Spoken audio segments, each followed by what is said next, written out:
Hello, I'm Andrew Dyer, and welcome to another edition of the Roundball Report, the only show in the area dedicated to highlighting extras of the high school, college, and professional basketball teams which play in the Washington metropolitan area. And joining us tonight via telephone is my co-host, former University of Maryland All-American and head girls basketball coach at South Lakes High School, everything Washington Mystics, and you've got a new endeavor as well, the one, the only, the Christy Winters Scott. Christy. Hey, Drew. Hey, Drew. Christy, some big things have happened since you've been in the studio as of late. USA basketball on men's and women's side captured gold, and Janae's favorite NBA player has left Orlando and has gone to LA Land, the Lakers. You want to introduce our first guest? Absolutely. And, you know, Janae and I covered USA basketball when they were in D.C., and we had so much fun doing that, and it was very historical. But 2 gold medals for both teams were awesome, and I will spare the long intro and say my partner in crime, Janae Hayes, is here to talk about all things USA basketball, as well as a huge trade, the 4-team trade for Dwight Howard to get to Los Angeles. Janae, welcome back. Well, thank you for having me, Batman. Hey, you know, we had a lot of fun down there when both teams came in to D.C. The Hoops for Troops, I thought, was probably the most touching of the events that we saw, because as all the players said afterwards when they received the American flags to wave after they had won the gold medal, that was the most moving and emotional part of the entire experience. Right, and ladies, we're gonna go to the ladies first. I mean, USA basketball. We talked about the women's dream team, Janae, that was comprised of 6 UConn players, but they got the job done, and they lived up to the dream team mantra, winning by an average of 30 points a game. Yeah, they absolutely did, and you know there was a lot of controversy as to why they had 6 UConn players, but at the end of the day, Gino said, you know, these girls know the system. They know what I expect. They play well together, and given the fact that they don't have long preparation periods, you needed some type of camaraderie, some type of unity, and to have 6 UConn players, they know how Gino operates, and they know they have better chemistry with one another. So, and it was displayed out on the court. Right, and Chrissy, even though they had 6 UConn players, Candace Sutton came up huge in the gold medal game. Candace Parker, I'm sorry, came up huge in the gold medal game. Candace Parker was amazing in the gold medal game. She had 21 points, but the way she got them on the offensive glass and that beautiful running flip-in, she took it into her own hands. She knew that she needed to have a good game. She had been a starter in the preliminary games and a couple of the games in their medal round games, but then she was coming off the bench in their last 2 or 3 contests. So I think that Gino wanted her to play a little bit differently on the defensive end, and that's pretty much why the women won the gold, because of their defensive intensity at every spot, as well as their depth. So with her being 6'4", 6'5", and able to defend a lot of different players, she posed a lot of issues when she made it up in her mind that if it's defense you want, it's defense you're going to get. And when she is tuned in 100% on the defensive end, you see what she can do on the offensive end. And Janae, one of the things that's so unique about the evolution of the women's dream team concept is just like how this generation said that they saw Michael Jordan and them with the original dream team. It's like my daughter was sitting there, she had to watch the games online because of course they weren't on in prime time. But she said, I had no idea that Sue Bird was that nice. I said, yeah, she's like the female version of the one that just went, Steve Nash. Steve Nash. Yeah. And when she had all those people to throw assists to, she did that. Yeah, Sue Bird is she's a phenomenal player. I had an opportunity to play against her, obviously, down at Duke, and then I was in this other league called the NWBL, and she played for a team in that league, and firsthand, I witnessed her just orchestrate the offense. She never gets rattled. She plays at her own pace, and that doesn't mean that she's a slow player. That means you're not going to rattle her. And no, regardless of what type of defense the opposing teams threw at her, she always knows where her teammates are. And what's indicative of a great point guard is not only passing to the open player, but passing to them in rhythm for their shots, where they're exactly where their shot pockets are. And she has a knack for doing that. And when you need her to score, she can definitely do that too. And Christy, continuing with the analogy to male dream teamers, is Diana Taurasi has that swagger and mentality like a Larry Bird. She might not be the most athletic person out there, but she just knows she's the best person on the court. Well, in that regard, she is like Kobe. And I think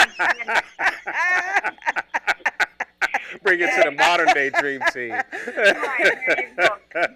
think the funniest thing when we were down in D.C. with the USA teams, someone asked Kobe Bryant who he would choose from the WNBA to play with on a 3-on-3 team, and the first person he said was Diana Taurasi because of her DNA. And I'm not even joking. He said that, and I think that's so true. She plays with so much confidence, and if you watch the games through the preliminary rounds and everything, Gino Auriemma was platooning players in, 5 in, 5 out, 5 in, 5 out, and I guess throughout maybe 4 or 5 games in, Diana Taurasi said to him, hey, we got to stop that. If I'm going to be playing every other 5 minutes, I got to keep moving. I got to get in the rhythm. You know, she's a rhythm player. So, you know, Gino respects her, obviously, and went into, you know, just putting a couple players in at a time and went away from the 5 players in, 5 players out. But that's just the kind of respect that she has garnered over the course of her career. Just an amazing player to watch. And the confidence that she exudes, you see her when she's wearing the gold medal at the end of the game. She's the only one on the medal stand who has tears in her eyes. I mean, she is that passionate about her craft and will do nothing other than work her hardest to stay with it. And, you know, she didn't play the first half of the WNBA season because of a hip problem, but she came out there and did the best that she could. Wasn't the highest percentage shooter that she wanted to be, but hit the shots when the U.S. team needed her to. And Janae, as we saw with the men's team, that's the advantage when you have a team full of all-stars, that every given night somebody's not going to be hot, but you know that any one of you have about 7, 8 players and get you 20 points a game. Right, and you look at their bench. You had Angel McCoughtry, the leading scorer in the WNBA, coming off the bench. Not only is she an offensive guru, she's a defensive catalyst too. She hawks the ball, and literally baseline to baseline, she might be one of the quickest players that I've seen, and she's explosive. And you know she's from Baltimore, so she has that moxie, and she's not afraid of anything. She's not afraid of the big stage, nor the big moment, nor the big players, for lack of a better term. But when you have those type of players coming off the bench, Lindsay Whalen, I mean, that's an all-star starting 5 coming off the bench again. So it's going to be difficult, and people always say, well, will overseas basketball catch up with USA basketball, women in the women's arena? And I don't know. I don't think so, because like they said, the women go overseas to play in the off season, so they're accustomed to the rules, they're accustomed to the physicality, and they still excel. So will the overseas women ever catch up to Team USA? Not anytime soon. Right. And Christy, lastly, on the women's side, I mean, Gino, as we mentioned, he just had a dream team, and he said one of the quotes was that he had a Ferrari, and his job was just to make sure it stayed on the road, and he did not try to overcoach them, and he did his job and brought the gold medal home. No question, and that is a lot of pressure. And he did also say that if the women's team came home with anything less than the gold medal, that would be when the women's team made news, unfortunately, because they're just expected and they're just held to such a high standard of achievement. This is their 5th gold medal. They won 41 straight Olympic Games, and that's unheard of. I mean, the women didn't start playing in the Olympics until 1976, and that was a silver medal at that point. So, I mean, it's just amazing to see the dominance of USA basketball, and I think Janae does have a point with the women playing overseas and having that kind of familiarity with the rules and the speed and the players. I mean, they know a lot of the players that play on the team from France that they had to challenge in the championship game. They played in France against and with those players, so they have a lot of familiarity with them, and I think that does bode well for them when it comes down to winning games and doing well and playing together. And they only had a month to get together. So you forget that these teams have taken 2 and 3 months, maybe even more than that, to try to beat the U.S. team. I mean, Australia, fell short again with the bronze this year after having back-to-back silvers, and you see teams like that who just want to get over the edge, and they can't do it because of the depth that the USA women's basketball team has. And it's not going to end because you have players like Brittany Griner, who's in the pipelines, as well as Skylar Diggins, Elena Deladon. So it just keeps going, which is wonderful for the sport. Right. Now on to the men's side. Now, Janae, the men got the job done. And we had talked about beforehand, the one team that really concerned us was Spain. And it turned out that to be prophetic, but they basically played small ball. Did Tyson Chandler even play in the championship game? I know he did, but it just didn't seem like he really was not a factor. They went to Kevin Love. They went to Kevin Love because Kevin Love is a more physical player. And in games like that, I mean, Tyson Chandler is athletic and can run the floor, but Spain passes the ball so well. So if Tyson had Powell at the high post, well, he was passing the mark at the low post, and there was nobody there.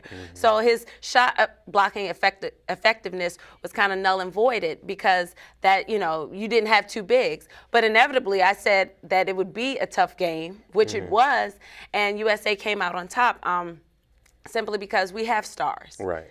And we have the best player, or arguably two of the best, three. I mean, they say Kobe, LeBron, now Kevin Durant's in the mix, but the three best players on the planet. Right. So when you have the three best players on the planet on your team, they're hard to beat. Right, and Christy, to piggyback on that, the other thing is you had everybody on the team was the closer for their team. So when it came time, just like in the NBA, when the games are close, when it comes down to the stretch, it's time for the stars to be stars. And in the gold medal game, it was actually Chris Paul who made some pivotal plays down the end off the dribble. Oh, Chris Paul was absolutely amazing. And, he kind of flew under the radar in terms of getting the credit that he should have gotten for really orchestrating that team and getting them to stay together, which I'm sure it was a difficult task because as a point guard, you're the coach on the floor, but he got in the lane, and not only did he make shots in the lane, but he created opportunities for his teammates. And I think with the USA team averaging just under 30 assists a game, I think that was amazing, and I know he had a lot to do with that, and just the patience and the poise that he possesses at the point guard spot was just wonderful to see. But LeBron, I don't know. He had a lot to do with the closing of that gold medal game, too, with that three and that ridiculous slam. No doubt, but the one who kept it close was our DMV homeboy, Kevin Durant, with 30 points, had mostly through three quarters in the gold medal game. I mean, Kevin has come so far. It's just remarkable. And, I mean, just the mere fact that he's from here is kind of surreal to me. I think we take him for granted that he's a home guy, but inevitably he's an Olympian, he's an all-star, he's considered now in the running for best player in the world. Like, that's remarkable. And yeah, you're right. When it came to USA needing, at first when he came in, everyone was like, he gets buckets. Everyone thought he was a shooter. Okay, we have a shooter, we have a sniper. But he just gets a bucket when a bucket needs to be gotten. Right. And it was so easy for him. We're talking about, as Doug Collins made the point, he had to work so hard for his shots with Oklahoma City, and he was just catch and shoot there. It was like just shooting skeets. And I love to see it because he does have to work hard for his shots. But in this team, like, they had to go man to man and set screens, and then at one point they double teamed him. He said, I've never faced this, never. And it almost, I'm sure it took him back to college. Like, okay, now what do I do now? Right. All right, how do I get open? Because I still inevitably have to shoot. Right, like somebody would expect to have a boxing one run against you when you've got LeBron and Kobe and Carmelo as your teammates. We're going to go to a quick break right now. When we return on the other side, we're going to continue our conversation about the victorious USA men's dream team, as well as discuss the blockbuster trade that finally happened, sending Superman Dwight Howard to the Los Angeles Lakers with Christy Winter-Scott and Janae Hayes. So stay with us.